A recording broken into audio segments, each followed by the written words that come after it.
আসসালামু আলাইকুম ওয়ারহমাতুল্লাহ। আপনাদের সামনে আরও একটি নতুন ভিডিও নিয়ে হাজির হয়েছি।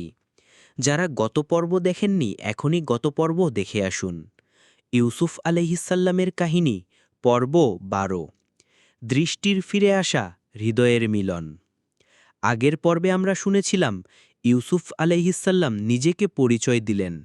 বললেন, আমি ইউসুফ আর এটিই আমার ভাই। আজ তোমাদের কোনো তিরস্কার নেই। তারপর তিনি এমন এক আদেশ দিলেন যা কেবল একজন নবীর পক্ষেই সম্ভব।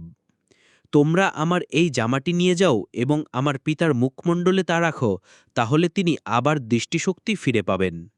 তারপর তোমরা তোমাদের পরিবার পরিজনকে নিয়ে আমার কাছে চলে এসো। সূরা ইউসুফ আয়াত ৯৩।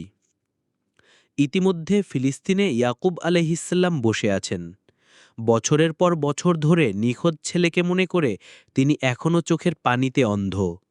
তিনি বললেন, যখন কাফেলা রওনা হলো তখন তাদের পিতা বললেন, আমি তো ইউসুফের গন্ধ অনুভব করছি।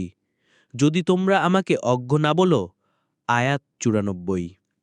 তখন সন্তানরা বলল, তারা বলল, আল্লাহর শপথ, আপনি তো আপনার সেই আগের বিভ্রান্তিতেই রয়েছেন। আয়াত ৯৫। কিন্তু তারা জানত না, এটি পিতা ও সন্তানের হৃদয়ভিত্তিক সংযোগ, যা পৃথিবীর চোখে অদৃশ্য। অবশেষে যখন কাফেলা পৌঁছাল, যখন সুসংবাদবাহক এলো এবং জামাটি পিতার মুখে রাখল, তখন তিনি দৃষ্টিশক্তি ফিরে পেলেন। তিনি বললেন, আমি কি তোমাদের বলিনি যে আমি আল্লাহ সম্পর্কে এমন কিছু জানি যা তোমরা জানো না? আয়াত ৯৬।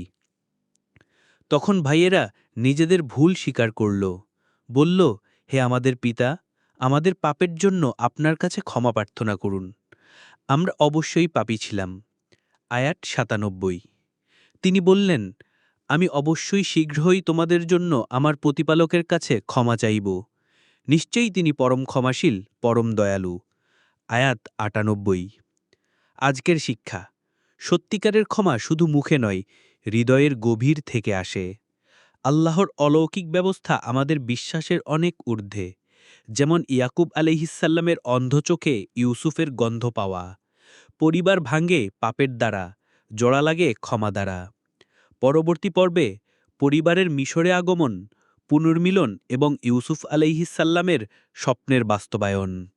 ভিডিওটি ভালো লাগলে পেজটি ফলো, লাইক, কমেন্ট, শেয়ার এবং হায়াত আইকিউ ইসলামিক সাবস্ক্রাইব করুন পরবর্তী ভিডিও দেখার জন্য।